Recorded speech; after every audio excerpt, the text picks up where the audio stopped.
أرسلناك شاهدا ومبشرا ونذيرا وداعيا إلى الله بإذنه وسراجا منيرا.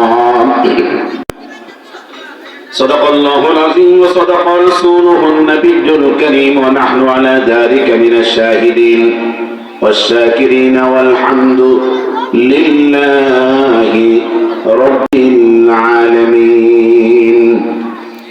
قال النبي صلى الله عليه وسلم كل أمتي يدخلون الجنة إلا من أبى. قالوا من أبى يا رسول الله؟ قال من أطاعني دخل الجنة ومن عصاني فقد أبى. أو كما قال النبي عليه الصلاة والسلام اللهم صل على محمد وعلى آل محمد كما صليت على إبراهيم وعلى آل إبراهيم إنك حميد مجيد. جبل খুলে খুলে পড়ে اللهم بارك على محمد وعلى آل محمد كما باركت على إبراهيم وعلى آل إبراهيم إنك حميد مجيد. بلغ العلا بكماله كشف الدجى بجماله حسنت جميع خصاله صلوا عليه وآله. بولا بولا عاشق لگا کی نعرا بعد از خدا ہے محمد مصطفیٰ سب سے بڑا. بلغ العلا بکمالہ کشف الدجى بجمالہ حسنت جميع خصاله صلوا عليه وآله. وأحسن منك لم ترى قط عيني وأجمل منك لم تلد النساء. خلقت مبرأ من كل عيب كأنك خلقت كما تشاء. بلغ العلا بكماله كشف الدجى بجماله حسنت جميع خصاله صلوا عليه وآله. সবাই একটু জিকির করে নিই লা ইলাহা ইল্লাল্লাহ লা ইলাহা ইল্লাল্লাহ. জবান ছেড়ে ছেড়ে পড়ে লা ইলাহা ইল্লাল্লাহ লা ইলাহা ইল্লাল্লাহ লা ইলাহা ইল্লাল্লাহ মুহাম্মাদুর রাসূলুল্লাহ সাল্লাল্লাহু আলাইহি ওয়াসাল্লাম। দাওয়াতুল হক ইসলামী যুব সংগঠন এর উদ্যোগে কবরবাসীদের আত্মার মাগফিরাত কামনায় আজকের পঞ্চম বার্ষিক ওয়াজ ও দুআর মাহফিলের মুআজ্জাজ মুকাররম ওয়াজিবুল ইহতিরাম সাহেবে সদর সভাপতি হাফেজ মাওলানা আশিকুল্লাহ ভুঁইয়া, সভাপতি মণ্ডলী, হাজরাত ওলামায়ে কেরাম, মুরব্বিয়ানে এজাম, বিশেষ করে আখাউড়া উপজেলার উম্মুল মাদারিস জামে মাজহারুল হক মাদ্রাসা দেবগ্রাম এর সম্মানিত মুহতামিম সাহেব, আজিজ তলাবা, যুবক ভাইয়েরা, পর্দানশীল শ্রবণরতা মা বোনেরা, যে মহামনিব আজকে মোবারক মাহফিলে আসার বসার তৌফিক দান করেছেন, সকলে আমরা খুশি না বেজার? এই পরিবেশের মধ্যে আল্লাহ পাক আমাদেরকে কবুল করেছেন। এটা কোন পরিবেশ? জান্নাতের পরিবেশ। বলেন কোন পরিবেশ? জান্নাতি পরিবেশ। জান্নাতি পরিবেশের যে মুনিব আমাদেরকে আসবার বসবার তৌফিক দান করেছেন, মুনিবের দরবারে শুকরগুজার করে পড়ছি আলহামদুলিল্লাহ। আর একটু জবান খুলে পড়ি আলহামদুলিল্লাহ। আপনাদের মাঝে আমার বক্তব্য শুরু করার শুরুতে আমি যে কথা বলতে চাই, যারা এই মাহফিলে যারা স্বেচ্ছাসেবক আছে, যারা দায়িত্বশীল আছে, যদি আপনারা একটু দায়িত্ব পালন করে আমার সামনে দাঁড়ানো আছে এদেরকে বসানোর ব্যবস্থা করতে পারে, তাহলে মাহফিলের সৌন্দর্য আরো বৃদ্ধি পেয়ে যাবে। আমি অনুরোধ করছি মাহফিলের সৌন্দর্য বর্ধিত করার জন্য দায়িত্বশীল যারা কর্মী আছেন সকলে একটু চেষ্টা করে আল্লাহ পাক সকলকে এই মাহফিলের আদব রক্ষা করার তৌফিক দান করে। এটা আমিন বলেন জোরে। হাদিস শরীফে এসেছে, যদি কোনো বান্দা এলেম অন্বেষণের জন্য, এলমে দ্বীন হাসিলের জন্য ঘর থেকে বের হয়ে যায়, প্রত্যেক কদমে কদমের বিনিময়ে আল্লাহ পাক আমল নামায় 10টা করে নেক লিখে দেন।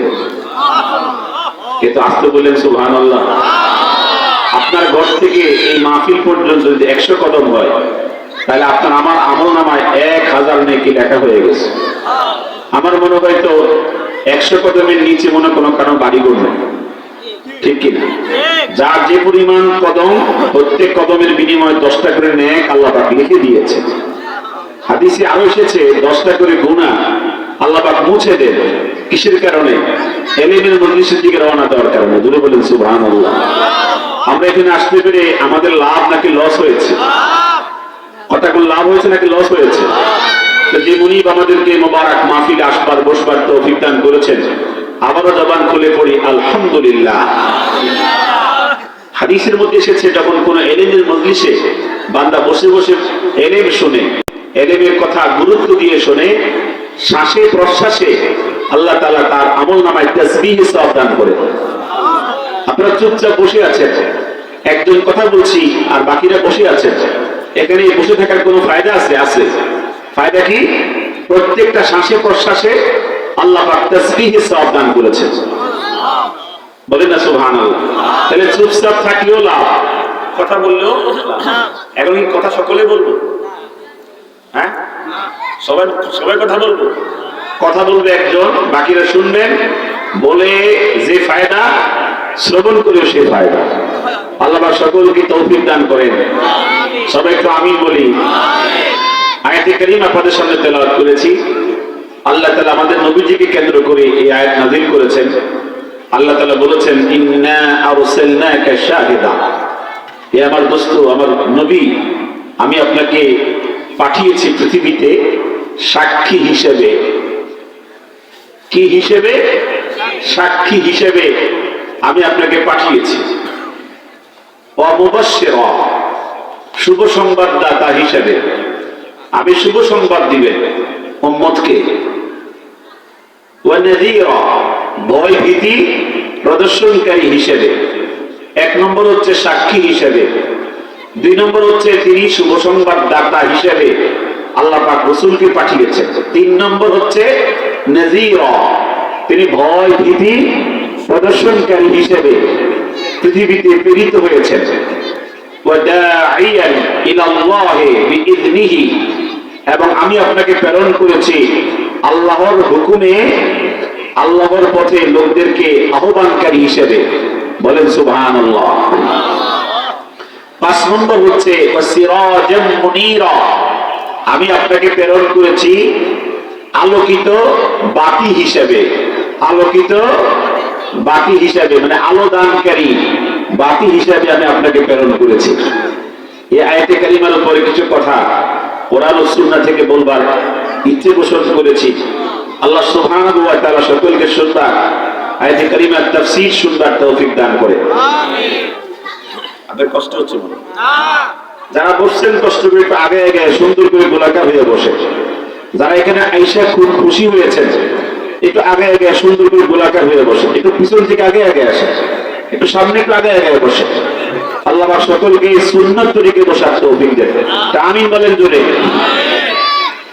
এই আয়াতে কারিমার তাফসীরে বিশ্ববিখ্যাত মুফাসসির ইমাম সৈয়দ মাহমুদ আলুসি তার তাফসীর গ্রন্থের মধ্যে উল্লেখ করেছেন রুহুল মাআনি। রুহুল মাআনি এই গ্রন্থের 22 নম্বর খণ্ডে উল্লেখ করেছেন তুরাকিবু আহওয়ালাহুম ওয়া তুশাহিদু আ'মালাহুম ওয়া তাতাহাম্মালু আনহুম আশ-শাহাদাতা বিমা সাদারা মিনহুম মিন আত-তাকযীব ওয়াল হুদা ওয়া তুআদ্দি বিহা ইয়াওমাল কিয়ামাতি আদাআন মাকবুলা। মারহাবা, একটু জোরে বলতে হবে। নবীর ক্ষমতা, কেমন ক্ষমতা আল্লাহ তাআলা আয়াতে কারিমায় দান করেছেন, এটা আপনারা একটু ব্যাখ্যা শুনলে বুঝবেন। যারা আমার সামনে বসেছেন একটু মনোযোগ দিয়ে বসেন। আমি আয়াতে কারিমার তাফসীর শোনাচ্ছি। তাফসীরের ক্লাস আর গল্পের ক্লাস কি একরকম?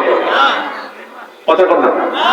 গল্প আপনি মনোযোগ না দিলেও বুঝবেন, আর তাফসীর এবং কোরআন সুন্নাহ বুঝতে হলে একটু মস্তিষ্ক লাগে, মনোযোগ লাগে। এই বাচ্চারা ডিস্টার্ব করতেছে, এরা কি পিছন থেকে ডিস্টার্ব করে? মাহফিল কমিটির সদস্য কোথায়? একটু ভিতরে যারা দায়িত্বপ্রাপ্ত তারা একটু সময় দিলে ভালো হবে। আমি যে আয়াতে কারিমার তাফসীর শোনাচ্ছি, ইমাম সৈয়দ মাহমুদ আলুসি তিনি তাফসীরে লিখেছেন তুরাকিবু আহওয়ালাহুম। নবী, আপনাকে আমি সাক্ষী হিসেবে প্রেরণ করেছি। সাক্ষী কি জন্য প্রেরণ? সাক্ষী হিসেবে কেন প্রেরণ করেছি? তুরাকিবু আহওয়ালাহুম, আপনি উম্মতের অবস্থাসমূহ পর্যবেক্ষণ করবেন। উম্মতের অবস্থাসমূহ পর্যবেক্ষণ করবেন। নবীকে আল্লাহ পাক ক্ষমতা দিয়েছেন উম্মতের অবস্থাসমূহ পর্যবেক্ষণ করার জন্য। মনের কথা বুঝতেন না? উম্মতের অবস্থাসমূহ পর্যবেক্ষণ করার জন্য দায়িত্ব দিয়েছেন কে? এখন কেমন সুপার পাওয়ার? উম্মত কি শুধুমাত্র মক্কাতে? হ্যাঁ, শুধু মদিনাতে? শুধু তায়েফে? শুধু কুফাতে? উম্মত তামাম পৃথিবীতে ছড়িয়ে ছিটিয়ে আছে। আল্লাহ তাআলা আমার নবীকে ক্ষমতা দিয়েছেন এই আয়াতের ভিতরে তুরাকিবু আহওয়ালাহুম, উম্মতের অবস্থাসমূহ আপনি পর্যবেক্ষণ করবেন। তাহলে উম্মতের অবস্থাসমূহ পর্যবেক্ষণ করার জন্য ক্ষমতা কে দিয়েছেন? পর্যবেক্ষণ বুঝেন তো? এই পানিটা কি ভালো নাকি মন্দ দূর থেকে দেখা যায়? এটা টেস্ট করতে হবে। কথা বলুন। টেস্ট করার পরে এর মধ্যে জীবাণু আছে কি নাই, পরিচ্ছন্ন পানি নাকি দুর্গন্ধ যুক্ত পানি, পরিষ্কার ভাবে বোঝা যাবে পর্যবেক্ষণের পরে, পরীক্ষা নিরীক্ষার পরে। তো রাসূলকে আল্লাহ তাআলা ক্ষমতা দিয়েছেন কোন ক্ষমতা? উম্মতকে পর্যবেক্ষণ করার ক্ষমতা। বলেন সুবহানাল্লাহ। ওয়া তুশাহিদু আ'মালাহুম, উম্মতের আমলসমূহ আপনি নিজের চোখে দেখবেন। শাহাদা ইউশাহিদু ওয়া তুশাহিদু আ'মালাহুম, উম্মতের আমলসমূহ, ভালো আমল মন্দ আমল। আমল কয় প্রকার? কথা বলেন। আমল কয় প্রকার? ভালো আমল মন্দ আমল। এই উভয় আমল দেখার জন্য আপনাকে ক্ষমতা দিয়েছি, আপনি নিজের চোখে দেখবেন। রাসূলুল্লাহ সাল্লাল্লাহু আলাইহি সাল্লামের উম্মত শুধু মক্কায়, শুধু মদিনায়, তামাম পৃথিবীতে উম্মত কে কোথায় কি আমল করে এবং করবে কিয়ামত পর্যন্ত, এগুলো দেখবার ক্ষমতা আল্লাহ পাক আমার নবীকে দান করেছেন। আমাদেরকে অনেকে বলে যারা দেওবন্দি উলামায়ে কেরাম, তারা নবীজির এই ক্ষমতা মানে না। খোদার কসম করে বলছি, এই ক্ষমতা আমার নবীজির যে আছে, দেওবন্দি উলামায়ে কেরাম 100 ভাগের 100 ভাগ মানে। কথা বলেন। এই ক্ষমতা কে দিয়েছেন? আল্লাহ দিয়ে। আমি তাফসীর থেকে বলছি, কোন হুজুরে অস্বীকার করবে? অস্বীকার করার সুযোগ আছে? ওয়া তুশাহিদু আ'মালাহুম, উম্মতের আমল দেখার জন্য ক্ষমতা আল্লাহ পাক আপনাকে দান করেছেন। কোন পর্যন্ত? কিয়ামত পর্যন্ত। আপনারা জানেন না, রওজা পাকের উপরে, রওজা পাকের সাথে, রওজা পাকের পাশে আল্লাহ তাআলা এমন কিছু ফেরেশতা নিযুক্ত করেছেন, তামাম পৃথিবীতে কোন উম্মত কি করছে না করছে, ভালো করছে মন্দ করছে, সমস্ত রিপোর্ট আমার নবীজির সামনে 24 ঘন্টা উপস্থাপন করা হচ্ছে। এই ক্ষমতা কে করেছেন? আল্লাহ করেছেন, আমার নবীর জন্য করেছেন। উম্মতের পাহারা, উম্মতের জিম্মাদারি আল্লাহ পাক আমার নবীকে কিয়ামত পর্যন্ত দিয়ে রেখেছেন। ক্ষমতা পাওয়ার পেয়েছেন কার পক্ষ থেকে? এরপরে ইমাম আলুসি তাফসীর লিখেছেন ওয়া তাতাহাম্মালু আনহুমুশ শাহাদাতা ওয়া তাতাহাম্মালু আনহুমুশ শাহাদাতা, উম্মতের ব্যাপারে আপনি সাক্ষী বহন করবেন, উম্মতের ব্যাপারে আপনি সাক্ষী বহন করবেন ইয়াউমাল কিয়ামতে। কোন দিন? কতক্ষণ? কোন দিন? কিয়ামতের দিন উম্মতের ব্যাপারে আপনি সাক্ষী বহন করবেন, মানে সাক্ষী প্রদান করবেন। ওয়া তাতাহাম্মালু আনহুমুশ শাহাদাতা বিমা সাদারা মিনহুম, উম্মত কি করেছে কিয়ামত পর্যন্ত, কোন উম্মত কেমন আমল করেছে, সব যেহেতু আপনার নিকটেই পেশ করা হবে, উম্মতের বিষয়ে আপনি জানবেন ফেরেশতার মাধ্যমে আল্লাহর ক্ষমতায়। এজন্য আপনি ওয়া তাতাহাম্মালু আনহুমুশ শাহাদাতা বিমা সাদারা মিনহুম মিনাত তাকযীব ওয়াল হুদা, কে কাফের, কে হেদায়েত প্রাপ্ত আর কে হেদায়েত প্রাপ্ত না, কে তাকযীব, কে মিথ্যা প্রতিপন্ন করেছে আর কে হেদায়েতের উপরে চলেছে, এই সমস্ত রিপোর্ট আল্লাহর ক্ষমতায় আল্লাহ তাআলা ফেরেশতাদের মাধ্যমে আপনার নিকটে পৌঁছাতে থাকবেন কিয়ামত পর্যন্ত। আর কিয়ামতের দিন আপনি এগুলো সব স্পষ্ট করে সাক্ষী দিয়ে দিবেন। জবান খুলে কোন সুবহানাল্লাহ।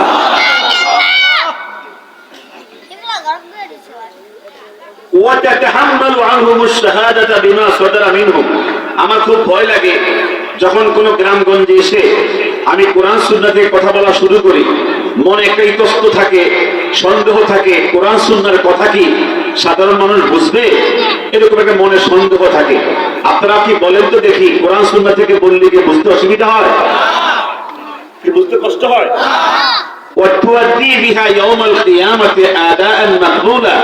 আপনি যা বলবেন উম্মতের বিষয়ে, যে তবে দুনিয়ায় সমস্ত উম্মতের রিপোর্ট সংরক্ষণ করেছেন, কথা বলেন।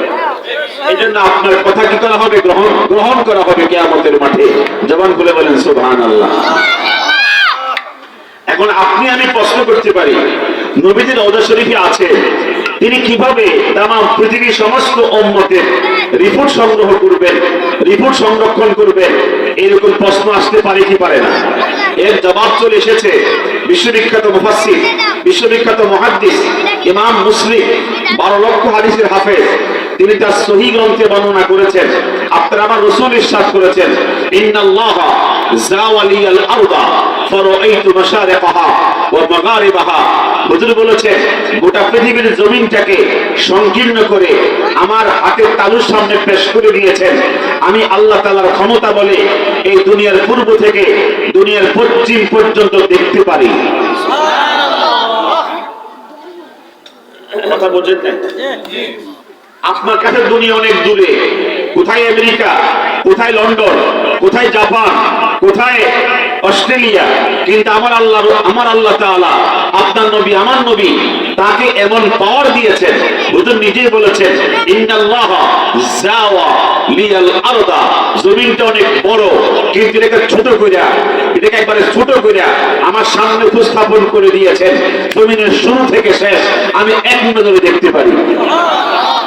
আসতে কইলেন আমাদের দেওবন্দের উলামায়ে কেরাম এই কথা মানে কি মানে না? হাদিস কি অস্বীকার করছে? ইন্নাল্লাহা জাওয়ালিয়াল আরদা, জমিনকে সংকীর্ণ করে। আপনারা জানেন মোবাইলের ক্যামেরা আছে না নাই? এই ক্যামেরা দিয়ে কোন একটা ছবিকে জুম করা যায়, জুম করা যায় কিনা, বড় করা যায়, আবার ছোট করা যায়, অনেক দূরের ছবিকে কাছে আনা যায়, অনেক কাছের ছবিকে দূরে নেওয়া যায়।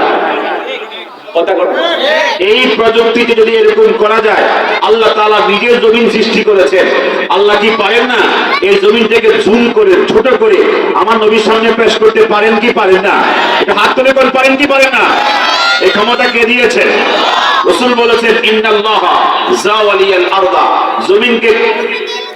জমিনকে হ্যাঁ একবারে কম্পোজ করে, এটা আমাদের প্রিন্সিপাল বলতেছে, কম্পোজ করে একবার সংকীর্ণ করে ছোট করে আমার সামনে আল্লাহ পাক পেশ করে ধরেছেন। ফারাআইতু মাশারিকাহা ওয়া মাগারিবাহা, আমি পশ্চিমও দেখি পূর্বও দেখি। আজ থেকে নজরে বলে কার শান?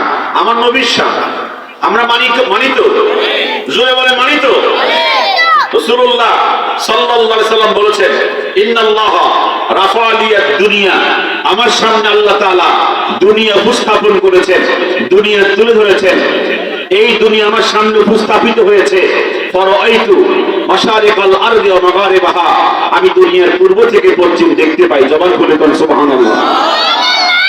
ক্ষমতা কে দিয়েছে? এ থেকে আমাদের ঈমান চলে যাবে নাকি? এটা আমার নবীকে আল্লাহ পাক পাওয়ার দিয়েছেন বলে এই পাওয়ার পেয়ে হুজুর এই ক্ষমতার মালিক হয়েছেন। জবান খুলে বলেন মারহাবা। কষ্ট হয়, কষ্ট হচ্ছে করে। আমি 10 থেকে 15টা হাদিস বলবো, যদি মনোযোগ দিয়ে শুনেন তাহলে অবশ্যই ফায়দা হবে। কোরআন সুন্নাহ থেকে বয়ান শুনলে যেরকম ফায়দা, গল্প গুজব শুনলে এরকম ফায়দা আছে নাকি? কথা কোন ফায়দা আছে? এই হাদিসটা মনোযোগ দিয়ে খেয়াল করে শুনেন। আমার আপনার নবী হযরত মুহাম্মদ বলি সাল্লাল্লাহু আলাইহি ওয়াসাল্লাম, তার সূচনা, তার শেষ, তার কার্যক্রম কখন থেকে শুরু, কে ফায়দা পেয়েছেন, কে ফায়দা পান নাই। বিশ্ববিখ্যাত মুহাদ্দিস ইমাম হাকিম 6 লক্ষ হাদিসের হাফেজ, তিনি তার আল মুস্তাদরাক গ্রন্থে দ্বিতীয় খণ্ডে রওয়ায়াত করেছেন 664 পৃষ্ঠা। ইমাম মুনজিরি হাদিসকে বিশুদ্ধ বলেছেন, ইমাম জুরকানি হাদিসকে সহিহ বলেছেন, ইমাম হাকিম হাদিসকে বিশুদ্ধ বলেছেন, ইমাম সুয়ুতি হাদিসকে বিশুদ্ধ বলেছেন। বিশ্ববিখ্যাত ইমাম সুয়ুতি বলেছেন, হাফিজতু মিআতাই আলফ হাদিসিন, আমি 2 লক্ষ হাদিস মুখস্থ করেছি। কয় লক্ষ হাদিস মুখস্থ করেছি? লাউ ওয়াজাদতু আকতারা মিনহা, 2 লক্ষ হাদিসের পরে যদি আমার নজরে আরো কোনো হাদিস পড়তো ওটাকেও মুখস্থ করতাম। এই ইমাম সুয়ুতি নবীজিকে স্বপ্নে পেয়েছেন 70 বার, আর দিনের আলোতে কোলাকুলি করেছেন 70 বার। কেমন আসে? 70 বার স্বপ্নে জিয়ারত হয়েছে, আবার দিনের আলোতে কোলাকুলি হয়েছে। হুজুর বলেছেন, মান রাআনি ফিল মানাম, যে আমাকে স্বপ্নে দেখে, সায়ারানি ফিল ইয়াকযা, সে জাগ্রত চোখে আমাকে দেখবে। কথা বোঝেন না? যে আমাকে স্বপ্নে দেখে সে আমাকে জাগ্রত চোখেও দেখবে। এটা আমার নবীর বক্তব্য। ইমাম সুয়ুতি আমার নবীকে 70 বার স্বপ্নে জিয়ারত পেয়েছেন, দিনের আলোতে 70 বার কোলাকুলি করেছেন। যদি বলেন সুবহানাল্লাহ। হাদিসটা মনোযোগ দিয়ে খেয়াল করি। হাদিস রিওয়ায়াত হয়েছে হযরত ওমর ইবনে খাত্তাব থেকে, আন ওমর ইবনে খাত্তাব রাদিয়াল্লাহু তাআলা আনহু قال قال رسول الله صلى الله عليه وسلم لما اقترب آدم الخطيئة قال يا ربي أسألك بجاه محمد قال يا آدم كيف عرفت محمدا قال يا ربي لما خلقتني ونفخت في روحي رفعت رأسي فرأيت مكتوبا في العرش لا إله إلا الله محمد رسول الله يا ربي إنك لم تضم باسمك إلا أحب الخلق إليك قال يا آدم قد صدقت لولا محمد لما خلقتك। মারহাবা একটু জোরে বলতে হবে। আমার নবীর শান বলছে আল্লাহ তাআলা, মারহাবা জোরে বল। এই আয়াতে কালিমার তাফসীর শুনতে হলে একটু মনোযোগ দিয়ে খেয়াল করতে হবে। হাদিসের রাবী খলিফাতুল মুসলিমিন ওমর ইবনুল খাত্তাব, সবাই বলেন নাম কি? কথা কোন? ওমর ইবনুল খাত্তাব, যিনাকে শয়তান ভয় পেত। হাদিস এসেছে যে রাস্তা দিয়ে ওমর হাঁটতেন এই রাস্তা দিয়ে শয়তান হাঁটতো না। কথা কোন? তাহলে ওমর কেমন সাহাবী, কেমন ইমানদার, কেমন মুত্তাকি, শয়তান ডরাইতো তারে। নবীজি বলেছেন, আমার পরে যদি কেউ নবী হতো তাহলে আমার ওমর হয়ে যেত। কথা বল ঠিক কিনা? এই ওমর ইবনুল খাত্তাব হাদিসের বর্ণনাকারী, তিনি বলেছেন আমার আপনার নবীজি ইরশাদ করেছেন, লাম্মা ইখতারাবা আদমুল খাতিআতা, আমাদের বাবা আদম আলাইহিস সালাম যখন জান্নাতের মধ্যে নিষিদ্ধ ফল খেয়ে ভুল করেছিলেন, তখন তিনি অনুতপ্ত হয়ে অনুশোচনা করে আল্লাহর নিকটে বলছেন, আল্লাহুম্মা ইন্নী আসআলুকা বিজাহি মুহাম্মদ, আমাকে মাফ করে দাও, আমাকে ক্ষমা করে দাও। সর্বশ্রেষ্ঠ নবী হযরত মুহাম্মদ বলি সাল্লাল্লাহু, তার মর্যাদার খাতিরে, তার ইজ্জতের খাতিরে, তার সম্মানের খাতিরে আমাকে মাফ করে দাও। আদম মাফ চাচ্ছে আমার নবীর সম্মানের খাতিরে, ইজ্জতের খাতিরে। তখন আল্লাহ তাআলা বলেন, ইয়া আদমু কাইফা আরিফতা মুহাম্মাদা, আমার দোস্ত মুহাম্মাদের সুনাম সম্মান ইজ্জত মর্যাদা তুমি কোথায় পেয়েছো? আদমকে প্রশ্ন করেছে। আদম তখন জবাব দিচ্ছে, ইয়া রাব্বি, হে আমার মালিক, লাম্মা খালাকতানি, আমাকে যখন সৃষ্টি করেছো, ওয়া নাফাখতা ফিয়া রূহি, আমাকে যখন জীবন শক্তি প্রাণ শক্তি দিয়েছো, রাফাতু রাসি, মাথা তুলেছো উপরের দিকে, ফারাআইতু মাকতুবান ফিল আরশে লা ইলাহা ইল্লাল্লাহ মুহাম্মাদুর রাসূলুল্লাহ, আরশের গায়ে পেয়েছি চমৎকার একটা কালেমা, মধুর কালেমা, লা ইলাহা ইল্লাল্লাহ মুহাম্মাদুর রাসূলুল্লাহ। ইয়া রাব্বি ইন্নাকা লাম তাদুম্মা বিইসমিকা ইল্লা আহাব্বাল খালকি ইলাইকা, এই কালেমার নাম কালেমায়ে তাইয়্যিবা। আল্লাহ তাআলা কুরআনুল কারীমের মধ্যে বলেছেন, কালিমাতুন তাইয়্যিবাতুন কাশাজারাতিন তাইয়্যিবাতিন আসলুহা সাবিতুন ওয়া ফারউহা ফিস সামা। কুরআন কারীমে আছে না নাই? কথা কোন না আছে না নাই? আল্লাহ পাক বলেছেন কালিমাতুন তাইয়্যিবাতুন কাশাজারাতিন তাইয়্যিবাতিন। এই আয়াতে কারিমার তাফসীরে আমি 42টা তাফসীর গ্রন্থে পেয়েছি, এই কালেমা তাইয়্যিবা বলতে বোঝানো হয়েছে লা ইলাহা ইল্লাল্লাহ মুহাম্মাদুর রাসূলুল্লাহ।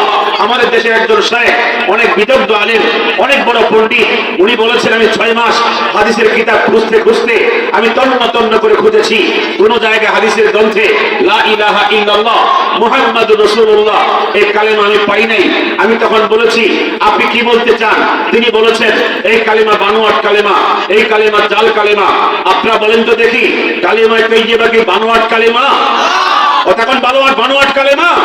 আমি তাকে বলেছিলাম আপনি আরো খুঁজে, 6 বছর খুঁজলে হবে না, 6 যুগ খুঁজতে হবে, 6 যুগ খুঁজলে হবে না, সারা জিন্দেগি খুঁজতে হবে, সারা জীবন খুঁজতে হবে না, কিয়ামত পর্যন্ত খুঁজতে হবে। কারণ আপনি কি খুঁজবেন?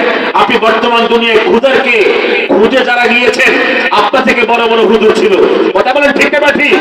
আজকে বিশুদ্ধ গ্রন্থে এসেছে কালিমা তাইয়্যিবা লা ইলাহা ইল্লাল্লাহ মুহাম্মাদুর রাসূলুল্লাহ, আমাদের পবিত্র কালেমা, ঠিক কিনা বলে? তখন এই হাদিসের মধ্যে এসেছে আদম বলেন, ইয়া রাব্বি, হে আমার মালিক, আমি তো আরশের গায়ে পেয়েছি লা ইলাহা ইল্লাল্লাহ মুহাম্মাদুর রাসূলুল্লাহ, ইন্নাকা লাম তাদুম্মা বিইসমিকা ইল্লা হাব্বাল খালকি ইলাইকা, তোমার নাম তো লা ইলাহা ইল্লাল্লাহ, তোমার নামের পাশাপাশি আছে মুহাম্মাদুর রাসূলুল্লাহ। আমার তো মনে হচ্ছে তুমি মুহাম্মদকে সবচেয়ে বেশি আদর করো। কি করো? এই যে কথা কর না আপনারা, তুমি যে মুহাম্মদকে সবচেয়ে বেশি আদর করো, তোমার নামের পাশাপাশি মুহাম্মদ একত্রে কেন? ইন্নাকা লাম তাদুম্মা বিইসমিকা ইল্লা হাব্বাল খালকি ইলাইকা। আমি আমার জগতে দীর্ঘ বছর দেখেছি আমার অনেক ভাই, অনেক বড় বড় সিনিয়র ভাই এই হাদিসটা পড়তে গেলে ভুল পড়ে, এবারও শুদ্ধ করে পড়তে পারে না, এবারও সহি করে পড়তে পারে না, কিন্তু অনেক লাফালাফি করতে চায়। লাফালাফি করলে হবে না, এবারও শুদ্ধ করে পড়তে হবে। কথা বল না আপনারা, ইন্নাকা লাম তাদুম্মা বিইসমিকা, তুমি তো তোমার নামের পাশাপাশি মুহাম্মদকে রেখেছো। আমার তো মনে হচ্ছে মুহাম্মদ তোমার সবচেয়ে আপন, সবচেয়ে মায়ার, সবচেয়ে মহব্বতের। আল্লাহ তাআলা বলেন, ইয়া আদমু কাদ সাদাকতা, আদম ঠিক বলেছো, এই মুহাম্মদ আমার সবচেয়ে মায়ার, সবচেয়ে আদরের, সবচেয়ে মহব্বতের।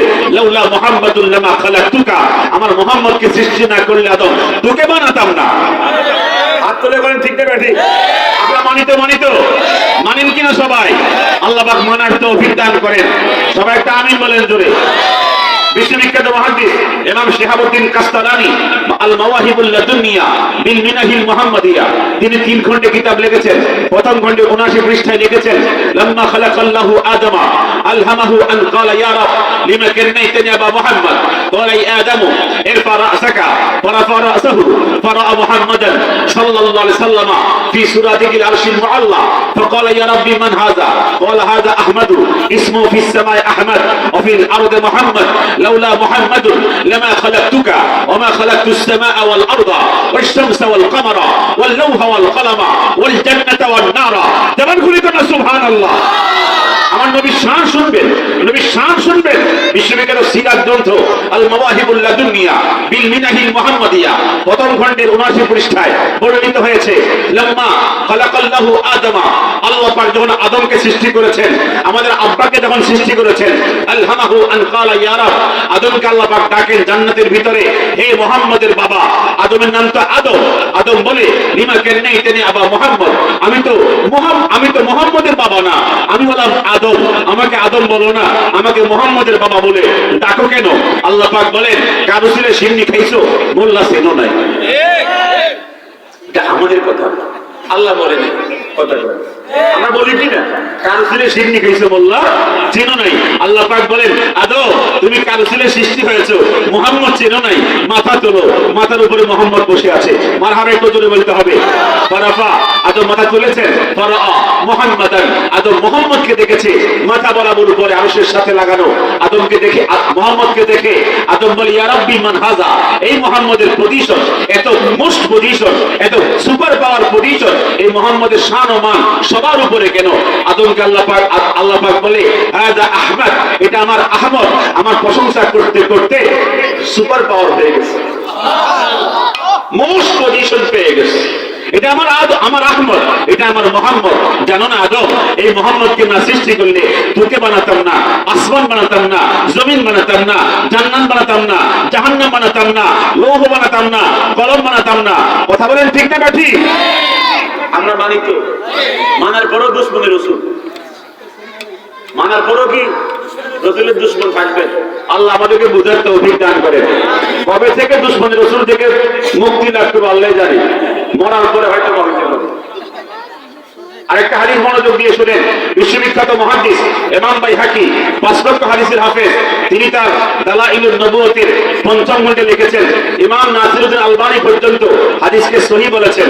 হাদিস কানা হচ্ছে আন আবি হুরায়রা। আমাদের কষ্ট হচ্ছে না? আমার কি আরবিতে বুঝাতে কষ্ট হচ্ছে নাকি? আরবি সহ বললে কি অসুবিধা হয়? হাদিসের রাবী হযরত আবু হুরায়রা রাদিয়াল্লাহু তাআলা আনহু বলেছেন আপনার আমার নবীজি ইরশাদ করেছেন লাম্মা খালাকাল্লাহু আদামা, আল্লাহ পাক যখন আদমকে সৃষ্টি করেছেন, খায়রা লি আদামা বানিহি, আল্লাহ পাক সুযোগ দিয়েছেন আদম তুই তো সন্তানগুলো এক নজর দেখবি। আদম তখন বলেন আমার সন্তানদেরকে এক নজর দেখে নেই। আল্লাহ পাক সুযোগ দিয়েছেন, আদম তার সন্তানদেরকে এক নজর দেখেছেন। আমরা কার সন্তান? কতক্ষণ কার সন্তান? আদম ডান দিকে তাকায় দেখে সব জান্নাতি সন্তান, বাম দিকে তাকায় দেখে সব জাহান্নামী সন্তান। আদম বলে আমি তখন দেখছি যাদের পজিশন নবী, যারা রসুল, ওদের পজিশন একরকম, যারা শহীদ, যারা সিদ্দিক, যারা সালিহিন, যারা মুত্তাকিন, ওদের পজিশন একরকম। আমি তখন দেখতে পাচ্ছি সমস্ত পজিশনের উপরে শ্রেষ্ঠ পজিশন, সবার উপরে যার পজিশন, যার মর্যাদা, তিনি আপনার আমার নবী হযরত মুহাম্মদ বলি সাল্লাল্লাহু। আমি তখন দেখলাম নবীজির সম্মান, নবীজির পজিশন। আমি তখন বললাম, আদম বলেন ইয়া রাব্বি মান হাযা, এই পজিশন ওয়ালা, এই সম্মান ওয়ালা এই লোকটাকে। আদম আল্লাহ আমাকে বলেন ইয়া আদম, হে আদম এটা আমার দোস্ত আহমদ, এটা আমার দোস্ত মুহাম্মদ। হুয়াল আউয়াল, এই দোস্ত আমার শুরু, এই দোস্ত আমার শেষ। হুয়াল আউয়াল ওয়াল আখির ওয়া হুয়া আউয়ালু শাফি ওয়া আউয়ালু মুশাফফা।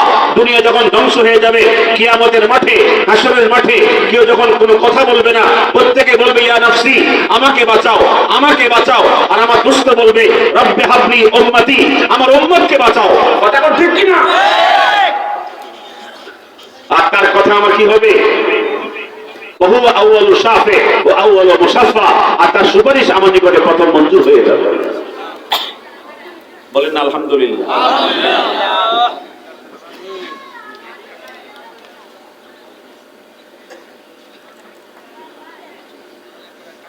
আমি সবচেয়ে বড় দুঃখ পাই, কষ্ট পাই, রাসূলুল্লাহ সাল্লাল্লাহু আলাইহি সাল্লাম উম্মতের জন্য এত দরদি ছিলেন, এত মায়ার ছিলেন। আজকে আমরা উম্মতে মুসলিমা আমার নবীকে ভুলে গেছি। আমাদের নবী তিনি বলেছেন মাসালি ওয়া মাসালুকুম, আমার উদাহরণ আর তোমাদের উদাহরণ কামাসালি রাজুলি, ওই ব্যক্তির মতো আওকাদা নারা, যে ব্যক্তি প্রদীপ জ্বালিয়েছে, বাতি জ্বালিয়েছে। কি জ্বালিয়েছে বলেন? এটা বাতি জ্বালিয়েছে। ফাজালাল জানাদিবু ওয়াল ফারাশু ইয়াকানা ফিহা, এই বাতি যখন জ্বলে উঠেছে, এই আগুন দেখে, এই বাতির প্রদীপের আগুন দেখে চতুর্দিক থেকে কীট পতঙ্গ, পোকামাকড় এই আগুনের মধ্যে পড়তেছে, পড়ে পড়ে মরতেছে, জ্বলতেছে। এরকম জ্বলে কি জ্বলে না? কতক্ষণ জ্বলে কি জ্বলে না?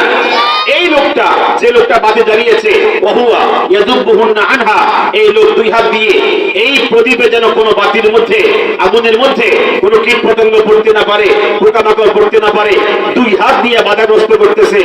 এরপরেও হাতের ফাঁকে এই আগুনের মধ্যে পোকামাকড় পড়ে কি পড়ে না? কথা বলে পরে কি করে না? নবীজি বলে এই লোক কত চেষ্টা করেও এই প্রদীপের মধ্যে পোকামাকড় যেন না পড়ে বাঁচাতে পারতেছে না। আর আমি তোমাদের প্রতি কেমন দরদি, কেমন মায়াসী, তোমরা আমার উম্মত বোঝো না।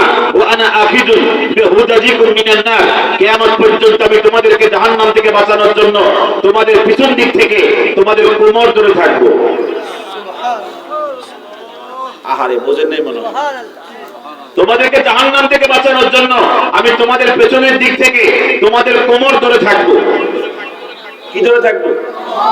আচ্ছা বলেন তো, আপনার প্রতিপক্ষ আপনাকে ধরতে এসেছে, আপনি যে কোনো মুহূর্তে ছুটতে পারবেন। আপনার হাত ধরলে যে কোনো মুহূর্তে আপনি ছুটতে পারবেন। যদি আপনার কোনো প্রতিপক্ষ আপনার পিছন দিক থেকে জাতা দিয়া কোমর ধরে, ওটা কি সম্ভব? অনেক কঠিন না? আমার নবী বলে ওই লোকে হাত দিয়া প্রদীপ থেকে কীট পতঙ্গ বাঁচাচ্ছে, এরপরে পড়ে যাচ্ছে, মরে যাচ্ছে। আমি তোদেরকে জাহান্নামে পড়তে দিব না, আমি পিছন দিক থেকে তোমাদের কোমর ধরে থাকবো কিয়ামত পর্যন্ত। আর তোরা চাইবি আমার হাত থেকে ছুটে যাওয়ার জন্য, আমি তোদেরকে ছুটতে দেব না, আমি কোমর ধরে গাঁথা দিয়া ধরে থাকবো যেন জাহান্নামে না যাস। জবান খুলে কর সুবহানাল্লাহ। এখন বলেন তো, আমার নবী উম্মতের প্রতি কেমন দয়ালু ছিলেন, কেমন মায়াবী ছিলেন। তিনি উম্মতকে জাহান্নামে যেন পড়তে না পারে কোমর ধরে আছেন নবীজি। আমি একাধারে 10টা হাদিস বললে স্পষ্ট হবে নবীজি কিভাবে কোমর ধরে আছে। বলবো? বুঝবে ইনশাআল্লাহ। আপনি বলতে পারেন আমি তো কোমর দেখি না, আমার নবীর হাত দেখি না। কথা বলতে পারেন হুজুর যে আমাকে ধরে আছেন কোমর ধরে, আপনি কি আমি দেখি? কথা বল দেখি। নবীজি কিভাবে কোমর ধরে আছে এই হাদিসের ব্যাখ্যা আছে না নাই? কথা কোন না আছে না নাই? বিশ্ববিখ্যাত মুহাদ্দিস ইমাম মুসলিম 12 লক্ষ হাদিসের হাফেজ, তিনি তার সহিহ গ্রন্থে রওয়ায়াত করেছেন। নবীজি একদিন সাহাবায়ে কেরামের সামনে বয়ান করছিলেন, আলোচনা করছিলেন, নসিহত করছিলেন। ঠিক একজন সাহাবী দাঁড়ায় গেছে, ইয়া রাসূলুল্লাহ মাতা সাআ, কিয়ামত কবে হবে, কিয়ামত কোন দিন আসবে? হুজুর তখন বলেছেন তুমি কিয়ামত কবে হবে জানতে আগ্রহী? ওমা আ'দাতা লিস-সাআ, তুমি কিয়ামতের জন্য কি প্রস্তুতি গ্রহণ করেছো, তুমি কি সংগ্রহ করেছো? সাহাবী তখন বলেছেন আমার নামাজ বেশি নাই, রোজা বেশি নাই, হজ বেশি নাই, জিহাদ বেশি নাই, সদকা বেশি নাই। ইন্নী লা উহিব্বুল্লাহ ওয়া রাসূলহু, আমি অন্তর দিয়া আমার আল্লাহকে ভালোবাসি, আমার রাসূলকে ভালোবাসি। আজ থেকে নজরে বলেন আমার কিছু নাই, আমার নামাজ রোজা হজ যাকাত ইবাদত বন্দেগী বেশি নাই, আছে কি আমার আল্লাহর ভালোবাসা, আমার নবীর ভালোবাসা। আপনারা বলতে হবে আমরা আল্লাহকে ভালোবাসতে চাই কি চাই না, আমার নবীকে ভালোবাসতে চাই কি চাই না? সাহাবী বলছেন আমি আল্লাহকে ভালোবাসি, রাসূলকে ভালোবাসি, নামাজ রোজা হজ যাকাত জিহাদ হিজরত এগুলো দিয়ে আমি আল্লাহর সামনে গিয়ে বাঁচবো এই আশা করি না, আমি আল্লাহর ভালোবাসা চাই, আমার নবীর ভালোবাসা চাই। হুজুর তখন জবাব দিয়েছে ইন্নাকা মা মান আহবাবতা, তুমি যাকে ভালোবাসো কবরে 40,000 বছর, হাসরে 50,000 বছর, সিরাতে 30,000 বছর, এদের সাথে তোমার হাসর হবে, তোমার কবর হবে, তোমার সিরাত হবে। জবান খুলে বলো সুবহানাল্লাহ। আমরা আল্লাহকে পাইতে চাই কি চাই না? রাসূলকে পাইতে চাই কি চাই না? এই বক্তব্য শুনবার পরে সাহাবায়ে কেরামদের মধ্যে যিনি হাদিসের বর্ণনাকারী, তার নাম আনাস ইবনে মালিক, হুজুরের 10 বছরের খাদেম, উনি দাঁড়ায় গেলেন, দাঁড়ায় বলছেন আল্লাহি মা ফারাহনা বাদাল ইসলামে ফরহান আশাদ মিন কওলি রাসূলিল্লাহ সাল্লাল্লাহু আলাইহি সাল্লাম ইন্নাকা মা মান আহবাবতা। আল্লাহর কসম, হুজুরের জবান থেকে যত লক্ষ লক্ষ হাদিস শুনেছি, যত বক্তব্য শুনেছি, কোন বক্তব্য আমরা এত আনন্দিত হই নাই, এত খুশি হই নাই, এত মজা পাই নাই, এত খুশি হই নাই। আজকে যে বক্তব্য শুনেছি, হুজুর আমাদেরকে বলেছেন যাকে মহব্বত করো তার সঙ্গে তোমার কবর, তোমার হাসর, তোমার সিরাত হবে। এই কথাটা আমাদেরকে সবচেয়ে বেশি আনন্দিত করেছে। বলেন না সুবহানাল্লাহ। আনাস ইবনে মালিক বলেন ওয়াল্লাহি আল্লাহর শপথ ইন্নী লা উহিব্বুল্লাহ ওয়া রাসূলহু, আমি আল্লাহর কসম করে বলছি আমি আল্লাহকে ভালোবাসি, আমি রাসূলকে ভালোবাসি, আমি আমার সিদ্দিককে ভালোবাসি, ওমরকে ভালোবাসি। আমরা কালে আজকে এই মাহফিলে বসে আল্লাহর কসম করে বলতে পারি যে আমি আমার আল্লাহকে ভালোবাসি। সবাই বলতে পারি ইনশাআল্লাহ? হাত তুলে কোন আমি আল্লাহকে ভালোবাসি, আমি রাসূলকে ভালোবাসি, আমি সাহাবায়ে কেরামদেরকে ভালোবাসি, আমি আউলিয়া কেরামদেরকে ভালোবাসি, আমি শুহাদায়ে কেরামদেরকে ভালোবাসি, আমি উলামায়ে কেরামদেরকে ভালোবাসি। কথা বলেন ঠিক কি না? হাসর হবে তাদের সাথে। আল্লাহ পাক তৌফিক দান করে। আমিন। আমিন। আমিন। হাদিসটা বুঝতেছেন আপনারা? সাহাবী এরপরে বলেছেন লা আরজু আন আকুনা মাহুম, যেহেতু আমি রাসূলকে ভালোবাসি, আল্লাহকে ভালোবাসি, সিদ্দিককে ভালোবাসি, ওমরকে ভালোবাসি, ওদের সাথে আমি থাকবো কিয়ামতে। জোরে বলেন সুবহানাল্লাহ। ওয়া ইল্লাম আমাল বিআমালিহিম, যদি আমার ইবাদত বندگی আমার নবীর মত না, সিদ্দিকের মত না, ওমরের মত না, ইবাদত কম হলেও ভালোবাসা কি আছে? তো যদি কোন কি আছে? ভালোবাসা আছে। বিশ্ববিখ্যাত মুহাদ্দিস ইমাম মুসলিম হাদিস রওয়ায়াত করেছেন, তিনি তার সহিহ গ্রন্থে রওয়ায়াত করেছেন, আপনার আমার রাসূল একদিন বয়ান করছিলেন, বয়ানের ফাঁকে তিনি তেলাওয়াত করছেন, রব্বি ইন্নাহুন্না আদলালনা কাসীরাম মিনান নাস ফামান তাবিআনি ফাইন্নাহু মিন্নি। এই আয়াতে কারিমা তেলাওয়াতের পরে হুজুর তেলাওয়াত করছেন, ফাইন তুআযিবহুম ফাইন্নাহুম ইবাদু, আমার উম্মত এরা এমন উম্মত, তুমি মাফ করে দিলে কোনো অসুবিধা নাই, কেউ তোমার বিরুদ্ধে আপিল করবে না। যদি তুমি ওদেরকে শাস্তি প্রয়োগ করো তো তুমি পরাক্রমশালী, তুমি অত্যন্ত প্রজ্ঞাময়, অতএব তোমার নিকটে আমি চাই আমার উম্মতকে মাফ করে দাও। এই কথা বলতে বলতে নবীজি দুই হাত তুলেছেন উপরের দিকে, ফারাফা ইয়াদাইহি, এভাবে হাত তুলেছেন, হাত তুলে দোয়া করছেন, আল্লাহুম্মা উম্মতি উম্মতি উম্মতি, আল্লাহ আমার উম্মতকে বাঁচাও, আল্লাহ আমার উম্মতকে বাঁচাও, আল্লাহ আমার উম্মতকে বাঁচাও। এই কথাগুলো বলছেন, ওয়া বাকা, চোখ থেকে চোখের পানি টপটপ করে ছেড়ে দিয়েছেন। জোরে বলেন সুবহানাল্লাহ। কাকে বাঁচাও? কথা কর না, কাকে বাঁচাও? হুজুর উম্মতকে বাঁচানোর জন্য দোয়া করছেন, টপটপ করে চোখের পানি পড়ছে। ঠিক আল্লাহ তাআলা জানেন কি জানেন না? কথা কোন জানেন কি জানেন না? আল্লাহ পাক বলেন, জিবরিল আমার নবী কাঁদছে, সান্ত্বনা দেওয়া লাগে, তার কাছে গিয়ে জিজ্ঞাসা করো মা ইউফিকা, তিনি কাঁদেন কেন? তুমি জিজ্ঞাসা করো আপনি কাঁদেন কেন? জিবরিল আমার নবীর কাছে এসেছেন, ইয়া মুহাম্মদ বলি সাল্লাল্লাহু আলাইহি ওয়াসাল্লাম, মা ইউফিকা, আপনি কাঁদছেন কেন? হুজুর তখন বলছেন, আমার উম্মত দুনিয়াতে বাঁচবে, দুনিয়ার ধোঁকা থেকে, শয়তানের ধোঁকা থেকে বাঁচবে কিভাবে? আমার উম্মত কবরে আযাব থেকে বাঁচবে কিভাবে? হাসরের মাঠে বিপদ থেকে বাঁচবে কিভাবে? আমি সেই পেরেশানি নিয়ে কাঁদছি। তখন জিবরিল আল্লাহর নিকটে গিয়ে বলেন, আপনার নবী উম্মতের মায়ায় কাঁদছেন, উম্মত বাঁচবে কিভাবে? আল্লাহ তাআলা তখন বলেছেন, হে জিবরিল আমার নবীর কাছে গিয়ে বলো, সানুরদিকা ফি উম্মতিকা, উম্মতের জন্য আপনি কাঁদতে হবে না, আপনি যা চাইবেন আমি সব আপনাকে দিয়েই দিব। নারে তাকবীর, দ্বীন ইসলাম, মুসলিম ইসলামী মহাসম্মেলন, হযরত আল্লামা মুতালিব হুসাইন কারি সাহেব, নারে তাকবীর। এই ক্ষমতা কে দিয়েছে? কথা কোন কে দিয়েছে? হুজুরকে আল্লাহ পাক বলেছেন, আপনি যা চাইবেন উম্মতের জন্য আমি সব দিয়েই দেব, সব দিয়ে দেব। এর মধ্যে একটা আয়াতে কারিমা আমি আপনাকে সাক্ষী হিসেবে প্রেরণ করেছি। কি হিসেবে? এই সাক্ষীর বিষয়ে আরো কয়েকটা হাদিস শরীফ বলছি। বিশ্ববিখ্যাত মুহাদ্দিস ইমাম আবু দাউদ রাহিমাহুল্লাহ তার সুনান গ্রন্থে রওয়ায়াত করেছেন, রাসূলুল্লাহ সাহাবী হযরত আবু হুরায়রা তিনি বর্ণনাকারী, তিনি বলেছেন, ক্বাল রাসূলুল্লাহ সাল্লাল্লাহু আলাইহি ওয়াসাল্লাম, আমার আপনার নবীজি ইরশাদ করেছেন, মা মিন আহাদিন ইউসাল্লিমু আলাইয়া ইল্লা রাদ্দাল্লাহু আলাইহি রূহি হাত্তা রুদ্দ আলাইহিস সালাম, আমার কোন উম্মত যদি আমাকে সালাম দেয়, বলেন কি দেয়? সকলে কথা কোন কি দেয়? আমি আল্লাহর নিকট থেকে চেয়ে নিয়েছি, ক্ষমতা চেয়ে নিয়েছি, ক্ষমতা চেয়ে নিয়েছি। কে ক্ষমতা দিয়েছে? আমি আল্লাহর নিকটে ক্ষমতা চেয়ে নিয়েছি। রাদ্দাল্লাহু আলাইহি রূহি, রওজা পাকে কবর শরীফের ভিতরে আল্লাহ পাক আমাকে জীবন দিয়ে দিবেন, আমার প্রাণ শক্তি দিয়ে দিবেন, আমি যেন উম্মতের জবাব দিতে পারি। রাদ্দাল্লাহু আলাইহি রূহি, রওজা পাকে আমার মালিক আমার আল্লাহ আমাকে প্রাণ, আমাকে রূহ দিয়ে দিবেন, জীবন শক্তি দিয়ে দিবেন। ইমাম মোল্লা আলী কারি রাহিমাহুল বারি মিশকাতের ব্যাখ্যা গ্রন্থ মিরকাতুল মাফাতিহের 3 নম্বর খণ্ডের 210 পৃষ্ঠায় ব্যাখ্যা লিখেছেন, রাদ্দাল্লাহু আলাইহি জানুতুকি, রওজা পাকে আমার আল্লাহ আমাকে কথা বলার শক্তি ফেরত দিয়ে দিবেন। কে দিবে? আমি ক্ষমতা চেয়ে নিয়েছি, আমার উম্মতের সালামের জবাব দেওয়ার জন্য আমাকে কথা বলার বাক শক্তি ফেরত দিবেন। হাত্তা রুদ্দ আলাইহিস সালাম, আমি সাথে সাথে উম্মতের সালামের জবাব দিয়ে দেব। ইমাম মোল্লা আলী কারি এই হাদিসের ব্যাখ্যা লিখেছেন, হাত্তা আকুলা, আমি তখন বলবো, ইয়া ফুলান ইবনা ফুলান, হে বারেশ্বর থেকে আমাকে তুমি, বরিশ্বর থেকে আব্দুল করিমের ছেলে তুমি আব্দুর রহিম আমাকে সালাম দিয়েছো, আমি তোমাকেও চিনি, তোমার বাবাকেও চিনি, আমি তোমার সালাম পেয়েছি রওজা পাক থেকে। ওয়া আলাইকাস সালাম, তোমার উপরে শান্তি নসিব হোক, তোমার উপরে দয়া নসিব হোক। আপনারা বলেন তো দেখি, আমার নবীর দোয়া কবুল হবে কি হবে না? এটা হাত তুলে বল, হবে কি হবে না? এই ক্ষমতা চেয়ে নিয়েছেন কে?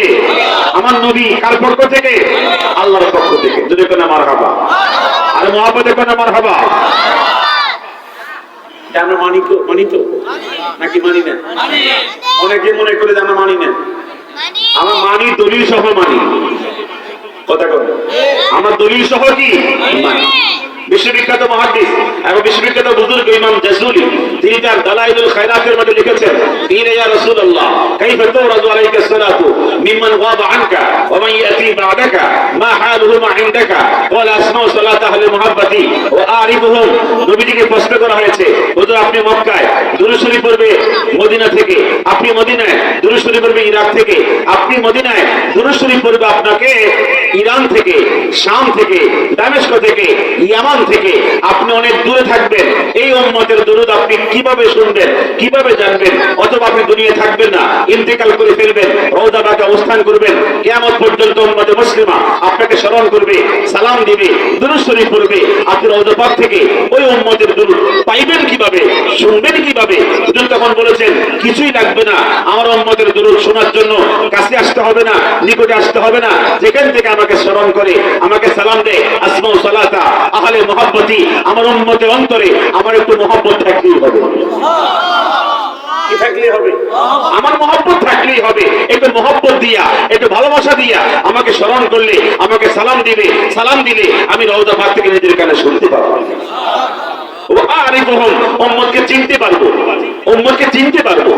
এই কারণে ইমাম দারিমি এবং ইমাম দারাকুতনি হাদিস রিওয়ায়াত করেছেন, নবীজি বলেছেন, মান সাল্লা আলাইয়া ইনদা কবরি, যে আমার রওজা পাকের কাছে এসে আমাকে সালাম দেয়, সামি'তুহু, আমি নিজের কানে শুনতে পাই। আমান সাল্লা আলাইয়া নাইয়া, আর দূর থেকে আমাকে সালাম দেয়, ও বলিতুহু, উম্মতের সালাম আমার নিকটে পৌঁছানো হয়। এগুলো কি আমাদের ক্ষমতা? আমরা বিশ্বাস করে কে দিয়েছে? কথা কোন কে দিয়েছে? সবচেয়ে বড় অবাক লাগে রাসূলুল্লাহ শান শুনলে। আমি প্রায় 600 পৃষ্ঠা দিয়ে একটা থিসিস করেছি, থিসিস বলে বোঝাতে মানে গবেষণা করেছি। এই বিশাল গবেষণার ভিতরে পেয়েছি যে কবর জগতে রাসূলের শান, কবর জগতে রাসূলের শান। আমার বিষয় ছিল কবর জগতে রাসূলের শান। কোন জগতে? দুনিয়ার জগতে না, কবর জগতে। রাসূলের শান কবর জগতে কেমন, এটা গবেষণার পরে বুঝতে পেরেছি। নবীজির শান কবর জগতে আল্লাহ তাআলা এমন দিয়েছে, উম্মতে সালাম দিবে, সাথে সাথে ফেরেশতারা নবীজির কাছে বলে দিবে, ওই উম্মত আপনাকে স্মরণ করেছে। কথা কথা আমার সাথে আপনার নবীর পরিচয়ের একটা মাধ্যম এখনো এখনো আছে না নাই? কথা বলেন, আছে না নাই? হাদিসটা মনোযোগ দিয়ে শুনেন। বিশ্ববিখ্যাত মুহাদ্দিস ইমাম বাজ্জার 5 লক্ষ হাদিসের হাফেজ, তিনি তার মুসনাদ গ্রন্থে রওয়ায়াত করেছেন। ইমাম নুরউদ্দিন হাইসামি মাজমাউজ যাওয়ায়েদ ওয়া মানবাউল ফাওয়ায়েদের 7ম খণ্ডে লিখেছেন, রিজালুহু সিহাতুন, হাদিসের 7 জন বর্ণনাকারী সবাই বিশ্বস্ত, সবাই নির্ভরযোগ্য, হাদিসটা হুজ্জা, দলিল উপযুক্ত। হাদিস কানা হচ্ছেন আব্দুল্লাহ ইবনে মাসউদ, নবীজির খাদেম আব্দুল্লাহ ইবনে মাসউদ রাদিয়াল্লাহু তাআলা বলেছেন, নবীজি ইরশাদ করেছেন, হায়াতি খায়রুল লাকুম, আমার জাগতিক 63 বছরের জিন্দেগি তোমাদের জন্য কল্যাণ। তুহাদ্দিসুনা ওয়া নুহাদ্দিসু লাকুম, তোমরা কথা বলো আমার সাথে, আমি কথা বলি তোমাদের সাথে।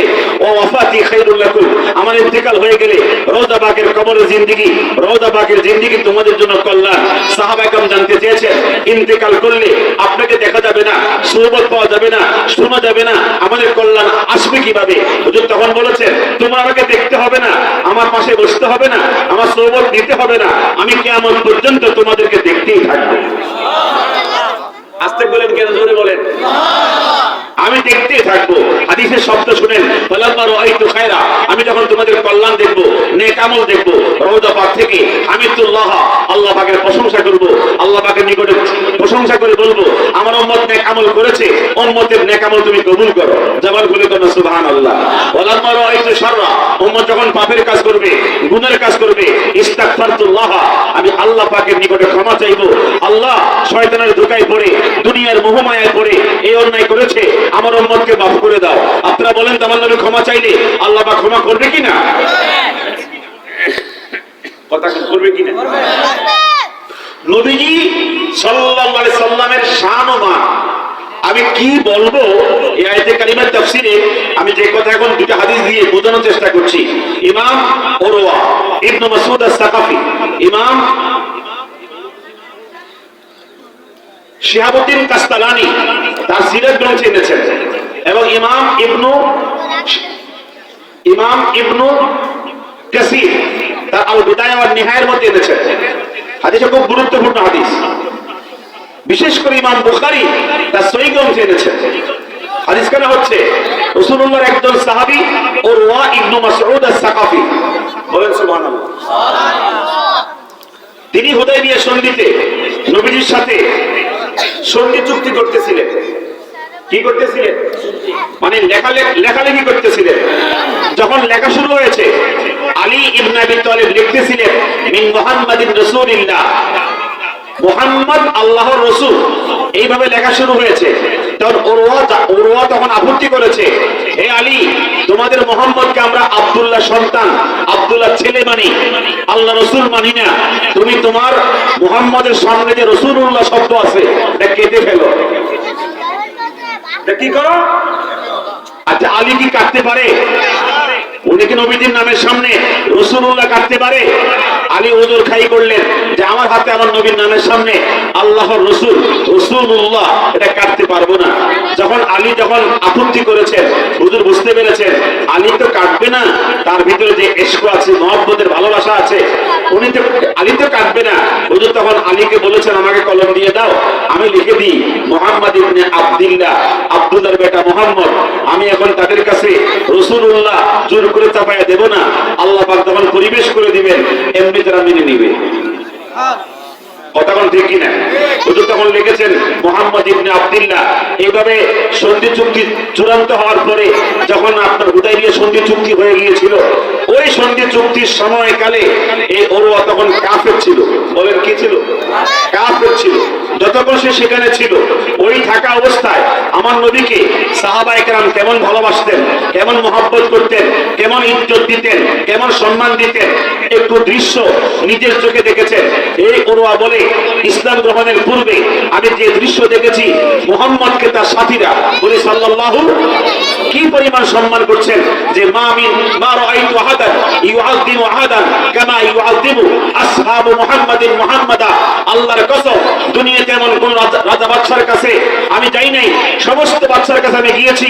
তিনি বলে আল্লাহে, তিনি আল্লাহর কসম করে বলেছেন লাকাদ ওয়াফাতুল মুলুকা, দুনিয়ার বহু বাদশার কাছে আমি মেহমান হয়েছি।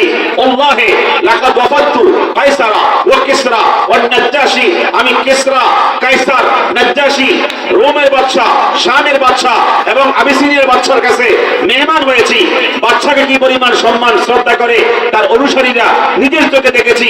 আল্লাহর কসম, মুহাম্মদ বলি সাল্লাল্লাহু আলাইহি ওয়াসাল্লামের সাহাবায়ে কেরাম তাদের নবীকে যেই পরিমাণ মহব্বত করে ভালোবাসে, এমন নজির দুনিয়ার কোথাও দেখি নাই। জবান খুলে কোন সুবহানাল্লাহ। এই উরওয়া বলেছেন ওয়া ইন তানাখামানা খামাতান ইল্লা ওয়াকা ফি কাফ রাজুলিন মিনহুম, এই মুহাম্মদ মুস্তাফা সাল্লাল্লাহু আলাইহি সাল্লামের সাহাবায়ে কেরামের যে দৃশ্য আমি দেখেছি, যদি আপনার আমার নবী সামান্য একটু থুতু নিক্ষেপ করতে চাইতেন, কি নিক্ষেপ করতে চাইতেন? থুতু নিক্ষেপ করতে চাইতেন, এই থুতু জমিনে পড়তো না। সাহাবায়ে কেরাম যাতে করে এই থুতু মোবারক জমিনে পড়তে না পারে, কোন প্রাণীর পায়ে পদদলিত না হতে পারে, কোন মানুষের পায়ে পদদলিত না হতে পারে, চতুর্দিক থেকে সাহাবায়ে কেরাম এভাবে হাতের তালু বিছিয়ে রাখতো। চতুর্দিক থেকে এভাবে হাতের তালু বিছিয়ে রাখতো। যদি কোন সাহাবী আমার নবীজি সামান্য পরিমাণ থুতু মোবারক হাতের তালুর মধ্যে পাইতো, ইল্লা তালাকা ওয়াজহাহু ওয়া জিলদাহু, সঙ্গে সঙ্গে এই থুতু মোবারক চেহারার মধ্যে মাখতো, গায়ের মধ্যে মাখতো। জোরে বলুন সুবহানাল্লাহ। এরকম ইশক মোহাব্বত আর কে কারে করে? কথা বলেন, কি পরিমাণ ইশক মোহাব্বত সাহাবায়ে কেরাম করেছেন আমার নবীকে, সামান্য থুতু মোবারক জমিনে পড়তে দিত না। হাদিসে আরো এসেছে, ওযু করতে বসতেন, ওযু করার সময় সব পানি তো আর হাতে থাকে না, চেহারায় থাকে না, জমিনে পড়ে যায় কিনা? সাহাবায়ে কেরাম ওযুর পানি জমিনে পড়তে দিত না। যে পরিমাণ পানি জমিনে পড়তো, এটা হাতের মধ্যে নিয়ে গায়ের মধ্যে বরকত হিসেবে মাখত। বলে না সুবহানাল্লাহ। এই জন্য আমাদের রাসূলের ইশক এবং ভালোবাসার কথা আমরা বলি, অনেক ক্ষেত্রে আমাদের মধ্যে ইশক এবং ভালোবাসা কিভাবে অর্জন করতে হবে সেটা আমরা বুঝি না, ঠিক কিনা? আরেকটা হাদিস শরীফ বলছি, রাসূলুল্লাহর কথা, রাসূলুল্লাহর কাজে বরকত ছিল কি ছিল না? এটা হাদিস শরীফ বলছি, ইমাম সিয়ুতী রওয়ায়াত করেছেন আল খাসাইসুল কুবরা দ্বিতীয় খণ্ডে। হাদিসের মধ্যে এসেছে আল্লাহ পাক আয়াত নাযিল করেছেন, ওয়াকুল জাআল হাক্কু ওয়া যাহাকাল বাতিলু ইন্নাল বাতিলা কানা যাওকা। এই আয়াতে কারিমা নাযিলের পরে আল্লাহ পাক বলেছেন, হুজুর সত্যের বিজয় হয়ে গেছে, মিথ্যার পরাজয় হয়েছে। এই আয়াতে কারিমা নাযিলের পরে আল্লাহ পাক বলেছেন, আল্লাহর ঘরে 360টা মূর্তি বসানো আছে, এই মূর্তিগুলো ভাঙতে হবে। আল্লাহ রাসূল তখন আয়াতে কারিমা নাযিলের পরে সাহাবায়ে কেরামকে আদেশ করেছেন, একটা মূর্তি রাখা যাবে না, ভাঙা শুরু করো। সাহাবায়ে কেরাম ভাঙা শুরু করেছেন, ভাঙতে ভাঙতে মূর্তি ভাঙা প্রায় শেষ। ইল্লা বাকিয়াত ওয়াহিদা, ইমাম সিয়ুতী লিখেছেন একটা মাত্র বাকি ছিল। কয়টা? সবাই জোরে কোনা কয়টা? যখন নামাজের পরে হুজুর বলেছেন, সাহাবীরা মূর্তি সব ভেঙেছো? সাহাবায়ে কেরাম জবাব দিয়েছেন, হুজুর সব শেষ, একটা বাকি আছে। হুজুর তখন বলেছেন, ওটা বাকি রাখছো কেন? সাহাবায়ে কেরাম বলছেন, হুজুর ওয়াহিয়া শোনানো, কুরাইশ, এই মূর্তি কুরাইশ বংশের, আপনার বংশের মূর্তিটা বাকি রয়েছে। হুজুর তখন বলেছেন, এই মূর্তি ভাঙতে হবে, আমার বংশ হলে কি হবে, তোমরা ভাঙবো নাই কেন? সাহাবায়ে কেরাম বলছেন, হুজুর জমিন থেকে 40 হাত উপরে এই মূর্তি 40 হাত উপরে ছাদের সাথে লটকানো, আটকানো, নাগাল তো কেউ পাচ্ছিলাম না, এই জন্য ভাঙতে পারি নাই। হুজুর তখন বলেছেন, এটা আমি ভাঙবো আমার জামাইকে দিয়া, আমি ভাঙবো, আমার জামাই কোথায়? আলীকে ডেকে দাও। ফাদাআহু, আলীকে তারা ডেকে দিলেন। হুজুর তখন বললেন, আলী এদেশ বসো, আর কুবু আলা মানকাবাইকা, তোমার কাঁধে উঠবো। আলী তখন প্রশ্ন করছে, হুজুর আমার কাঁধে উঠবে হঠাৎ করে, কারণটা কি? কাঁধে উঠবেন কারণটা কি? হুজুর তখন বলছেন, ওই মূর্তি ভাঙার জন্য কাঁধে উঠতে হবে, ওই ছাদের সাথে আটকানো কুরাইশ বংশের মূর্তি। আলী বসো, আমি তোমার কাঁধে উঠবো। আলী বসে গেলেন। ওয়ারাকিবান নবিয়্যু সাল্লাল্লাহু আলাইহি সাল্লাম আলা মানকাবাইহি, হুজুর আলীর কাঁধে উঠলেন মূর্তি ভাঙার জন্য। আলীকে বললেন, হে আলী আমি উঠেছি, তুমি আমাকে নিয়ে দাঁড়াও। আলী তখন বলে, হুজুর আপনাকে নিয়ে দাঁড়াবো কিভাবে? এত যে ওজন, এটা আমার জানা ছিল না। আপনার ওজনের পরে আমি মাটিতে গিরে যাচ্ছি, আপনি মেহেরবানি করে নেমে পড়েন। কথা বলা বুঝতেছেন না? আলী কি রাসূলকে বাদ সহ্য করতে পারতেছে, আমি মাটিতে গিরে যাচ্ছি হুজুর। হুজুর তখন তার দিকে তাকায় দেখে আলী গোসল হয়ে গেছে। হুজুর বুঝতে পেরেছেন আলী বাঁচবে না, আমার ভার সহ্য করতে পারতেছে না। لو أنزلنا هذا القرآن على جبل لرأيته خاشعا متصدعا من خشية الله। এই আয়াতে কারিমা, এই কুরআনুল কারীম দুনিয়ার পাহাড়কে দায়িত্ব দেওয়া হয়েছিল, পাহাড় যেন বহন করে। পাহাড় অস্বীকার করেছে, না এই ওজন, এই ভার আমরা পাহাড় পর্যন্ত সহ্য করতে পারবো না। কথা বল ঠিক কিনা? ফাহামালাহাল ইনসান, এই কুরআনুল কারীমের ভার সহ্য করেছেন কে? মানুষ, মানে আমাদের নবী হযরত মুহাম্মদ রাসূলুল্লাহ সাল্লাল্লাহু আলাইহি সাল্লাম। আলী হুজুর বলেছেন, তুমি তো আমাকে কাল যেতে পারতেছো না, আমি নেমে যাচ্ছি। সহিহ বুখারীর বর্ণনা এসেছে, গজওয়াত খায়বার, বাবু গজওয়াতে খায়বার, এই গজওয়ায়ে খায়বারের মধ্যে এসেছে, হুজুর বলেছেন, আমি এই খায়বার বিজয়ের জন্য সিদ্দিককে দায়িত্ব দিয়েছি, উনি ব্যর্থ হয়ে চলে এসেছে। আমি ওমরকে দিয়েছি, ওমর ব্যর্থ হয়ে চলে এসেছে। আমি ওসমানকে দিয়েছি, ওসমান ব্যর্থ হয়ে চলে এসেছে। আমি তখন বলেছিলাম, তিনজন ব্যর্থ হয়ে গেছে। লা উতিয়ান্না রায়াতা গাদান, আগামী কালকে এমন জনের হাতে আমি মূর্তি, আমি ঝান্ডা উঠিয়ে দেব, যে ঝান্ডা যার হাতে দিব তার হাতে আল্লাহ পাক খায়বার কি করবেন? বিজয় দিয়ে দিবেন। আমি তখন পরের দিন সকালে ফজর নামাজের পরে বলেছি, আমার জামাই কোথায়? আলীকে ডেকে দাও আমার জন্য। সাহাবায়ে কেরাম তখন বলেছেন, আলীর চোখের সমস্যা, চোখে দেখে না। তখন ফাবাসাকা রাসূলুল্লাহ সাল্লাল্লাহু আলাইহি সাল্লাম আলা আইনাইহি, আলীর দুই চোখে নবীজি থুতু লেপন করে দিয়েছেন, সঙ্গে সঙ্গে আলী সুস্থ হয়ে গেছে। আর যদি কোন সুবহানাল্লাহ। এই আলী তোমাকে আমি ঝান্ডা দিলাম, তোমার হাতে খায়বার আল্লাহ পাক বিজয় দিবে। আলী হাতে নিলেন ঝান্ডা, চলে গেলেন খায়বারে। প্রথম দুর্গ বিজয় হয়ে গেছে, এরপর দ্বিতীয় দুর্গ, এরপর তৃতীয় দুর্গ, এরপর চতুর্থ দুর্গ। এই 4 দুর্গ যখন বিজয় হয়ে গেছে, চতুর্থ দুর্গের সামনে গিয়া একজন কাফের যখন আঘাত করেছে, প্রতিহত করতে গিয়া আলীর বাম হাতের যে ঢাল ছিল টুকরা হয়ে পড়ে গিয়েছে। এখন যুদ্ধ প্রায় শেষ পর্যায়ে, পঞ্চম দুর্গ বাকি ছিল, কামুজ দুর্গ বাকি ছিল। এই টাইমে তখন ডান হাতে জুলফিকার ছিল, তরবারে ছিল, বাম হাতে কি ছিল না? হ্যাঁ, ঢাল ছিল না, প্রতিহত করার জন্য অস্ত্র ছিল না। তখন ইলহাম এসেছে, ইলকা এসেছে আল্লাহর পক্ষ থেকে, অন্তরে একটা নতুন করে জ্ঞানের উদ্রেক হয়েছে। এ আলী, তোমার ডানাতে তরবারি আছে, বামাতে অস্ত্র নাই, কোনো ঢাল নাই। এই মুহূর্তে, যে কোনো মুহূর্তে, যে কোনো সময়ে কাফের আক্রমণ করলে প্রতিহত করতে পারবা না, তুমি ক্ষতিগ্রস্ত হবা।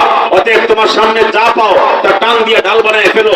আলী তখন বলেছে, আমার সামনে কিছু ছিল না, মাত্র ছিল কি কামুল দুর্গের গেট। আসাউসিয়ারের মধ্যে এসেছে, এই গেট ছিল 800 মণ ওজনের, 400 মানুষের, যুবক 400 জনের ক্ষমতায় এই গেট নাড়াতে পারে না। আলী যখন টান দিয়েছে, এই 800 মণ ওজনের গেট আলীর বাম হাতে চলে আসছে। 800 মণে 8 মণ না 80 মণ? 8 মণ না 80 মণ? 800 মণ। এই গেট কোপাট সহ, একবার চৌকাট সহ আলীর হাতে চলে আসছে। এখন এই গেটের ভিতরে ছিল কয়েক হাজার কাফের।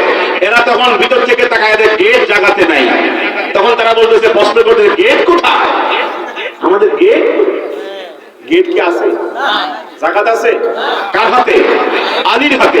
তখন তারা বুঝতে পেরেছে, যদিও সূরাতান আলী যুদ্ধ করতেছে, এটা আলী নয়, এটা আসমানে ফেরেশতা জিবরাইল। আর কি যুদ্ধ লাগে? ত্রাস। ওই যে ঢাকাতে ফ্লাইওভার থেকে বেয়ারিং করছে, এক বেয়ারিং এ জাগাচ্ছে 100 কেজি। 100 কেজিতেই জাগাচ্ছে। এই 800 মণ ওজনের গেট যার উপরে ফলাইবো, এতে বাঁচবো নি? কথা বাঁচবো? আর যুদ্ধে সামনে আগাইতে পারছে না, কাফেররা পরাজিত হয়েছে। নবীজির সামনে চলে আসলেন আলী ইবনে আবি তালেব, এই কি বলে, এই গেট নিয়ে হুজুর সামনে নিয়ে আসলেন। হুজুর প্রশ্ন করেছেন, আলী গেট কিভাবে নিয়ে আসছো? হুজুর ডাল ছিল না, হাত তখন শূন্য ছিল, টান দিয়ে হাতে চলে আসছে। বলতে গিয়ে বেশ করে ফেলছে, রাখবো রাখছে। রাখার পর হুজুর বলেছেন, তুমি তুলো তো এখন। আর পারে না, আর কে দিয়েছেন ক্ষমতা? কতক্ষণ কে দিয়েছে?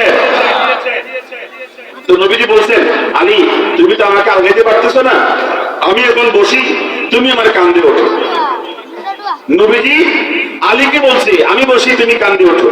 আলী বলে, হুজুর আপনার শরীর মোবারক পবিত্র হওয়ার কারণে মশা মাছি বসে না, আমি কেমনে আপনার কান্দে বসি? না হুজুর। হুজুর তখন বলেছেন, আমি আদেশ করছি। আদেশ করলে সাহাবীদের হুঁশ থাকে না। কথা কোন ঠিক কিনা? ফতুয়া গ্রন্থে আছে, আমার নবী আদেশ করলে উম্মত নামাজ ছেড়ে দিয়া আদেশে ডাকে সারা দেওয়া ওয়াজিব হয়ে যায়, যদি ফরজ নামাজ না হয়, নফল নামাজ হয়। তখন নবীজি বলছেন, আমার কান্দে উঠে এই মূর্তি ভাঙতে হবে। আলী উঠলেন, ফালাম ইয়াবলুগ ইসাতহা, মগর আলী এই 7 নাগাল পাচ্ছে না। হুজুর 3.5 হাত, আলী 3.5 হাত, সমান সমান কয় হাত হইছে? 7 হাত। আর বাকি আছে কয় হাত? 33 হাত। আলী বলে, হুজুর আপনি কষ্ট করেছেন, মগর 7 নাগাল পাচ্ছি না। হুজুর তখন বলেছেন, আমি যখন তোমাকে হুকুম দিব তখন হাত তুলবা, আমি তোমাকে এখন হুকুম করছি, আলী হাত তোলো, এখন মূর্তি ভাঙবো। আমি যখন হুকুম করেছি, আলী বলে, হুজুর আমার হাত তোলার পরে আমার হাত চলে গেছে ছাদের কাছে, আমি এখন মূর্তি ভাঙতেছি, আমি নাগাল পেয়ে গেছি। ইমাম সুয়ুতি লিখেছেন, ওয়ালাউ শিইতু লাদিলতু ফুকাস সামায়ে, আমি ওই মুহূর্তে হাত তুলে আমি ওই মূর্তি নাগাল পেয়েছি, ছাদ পর্যন্ত হাত চলে গেছে, মূর্তি ভাঙা শেষ করেছি। মূর্তি ভাঙার পরে আমার হাতে এমন ক্ষমতা কাজ করেছিল, ওয়ালাউ শিইতু লাদিলতু ফুকাস সামায়ে, আমার হাত দিয়ে আসমান ধরতে চাইলে আমি আসমান ধরতে পারতাম, এই ক্ষমতা আমার হাতে কাজ করেছে। জামান বলে কেন সুবহানাল্লাহ? আমার নবীর কথায় বরকত আছে না নাই? কথা কয় আছে না নাই? তাহলে হাদিসটা মনোযোগ দিয়ে শুনেন। ইমাম সুয়ুতি আরো রিওয়ায়াত করেছেন, আমার নবীর যখন বয়স 12 বছর, কত বছর? জোরে করেন, কত বছর? নবীজির কাছে আবু তালেব এসে বলছে, ভাতিজা মুহাম্মদ তোমার জন্য নাস্তা নিয়ে এসেছি, এই নাস্তা গ্রহণ করো। হুজুর তখন মুস্কি এসে বলেছেন, চাচা এই নাস্তা কয়জনের? তখন চাচা বলতেছে, ভাতিজা এই নাস্তা তোমার জন্য বাকি রয়েছে, আমিও খেয়েছি, তোমার চাচি আম্মা খেয়েছে, তোমার চাচতো ভাই চাচতো বোন সবাই খেয়ে ফেলেছে, তুমি বাকি রয়েছো। হুজুর তখন বলেছেন, সবাই আমাকে মাইনাস করে খেয়ে ফেলেছেন, আমি আপনাদেরকে মাইনাস করে খাবো না, সবাইকে আবার ডাকেন, আমি সবাইকে নিয়ে খাবো। আবু তালেব বলে, যেই পরিমাণ ছাতু, যেই পরিমাণ নাস্তা তোমারই তো হবে না, সবাইকে ডাকলে তুমি খাবি কোথা থেকে? হুজুর তখন বলেছেন, আপনি সেই চিন্তা করতে হবে না, সবাইকে ডাকেন, আমি বিতরণ করব। সহিহ বুখারীর বর্ণনা, নবীজি বলেছেন, আনাল কাসিমু আল্লাহু ইউতি, আমি বললাম বন্টন বন্টনকারী, দাতা হচ্ছে কে? দাতা হচ্ছে কে? আমি বন্টনের জন্য দুনিয়াতে এসেছি, দাতা হচ্ছেন কেবলমাত্র আল্লাহ। যদি আমরা মনে করি যে কেউ ফিরে না খালি হাতে অমুকের দরবার থেকে, এই কথার সাথে ইসলামের কোনো সম্পর্ক নাই। একমাত্র দেওয়ার মালিক কয়জন? সবাই জন্য কোনে কয়জন? এই হাদিসের মধ্যে এসেছে, নবীজি বলেছেন আমি হলাম বন্টনকারী, আল্লাহ হচ্ছেন কি? দাতা। আল্লাহ দাতা, আমি বন্টনকারী। হুজুর বলেছেন সবাইকে ডাকেন। চাচা তখন আবু তালেব নবীজির চাচি আম্মাকে ডেকেছেন, চাচতো ভাই চাচতো বোনকে ডেকেছেন। হুজুর সকলকে বিতরণ করেছেন।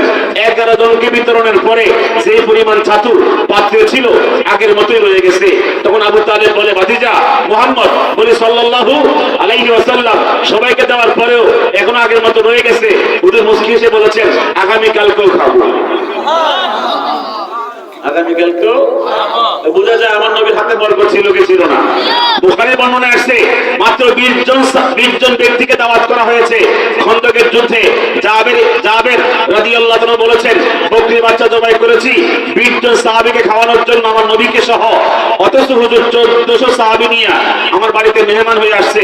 আমাকে তখন বলছে, এ জাবের পেরেশান হয়ে যেও না, তুমি যে পরিমাণ রান্না করেছো এই 20 জনের খাবার আমার সামনে নিয়ে আসো, রুটি নিয়ে আসো, গোশত নিয়ে আসো। এই রুটির ডেক্সির মধ্যে, গোশতের ডেক্সির মধ্যে সামান্য একটু থুতু মোবারক ঢেলে দিয়েছেন। আর নবীজি 1400 সাহাবীকে গোশত এবং রুটি খাওয়ানোর পরেও এই ডেক্সিতে আরো রুটি ছিল, গোশত ছিল। নবীজি কিসের নবী? বরকতের নবী। যদি কোন কিসের নবী? বরকতের নবী। হাদিসে যে কথা বলছিলাম, রাসূলুল্লাহ সাল্লাল্লাহু আলাইহি ওয়াসাল্লাম বলেছেন আগামীকালকে যেন রেখে দিয়েছি, আগামীকালকে খাবো। আমার বয়ান শেষ, আমাকে বলেছে 10:30 পর্যন্ত, আর অল্প কয়েক মিনিট বাকি আছে। আমি এই হাদিসটা বলে শেষ করছি। বিশ্ববিখ্যাত মুহাদ্দিস ইমাম ইবনে সাদ তিনি রওয়ায়াত করেছেন রাসূলুল্লাহর বয়স তখন 4 বছর। বলে কোন কয় বছর? সবাই জোরে কোন কয় বছর? হুজুর তখন মা হালিমাতুস সাদিয়ার কাছে ছিলেন লালিত পালিত। তখন মাকে বলছেন, ইয়া উম্মি, আমার মা, আমি পারমিশন চাচ্ছি গোসলের জন্য, আপনি পারমিশন দেন।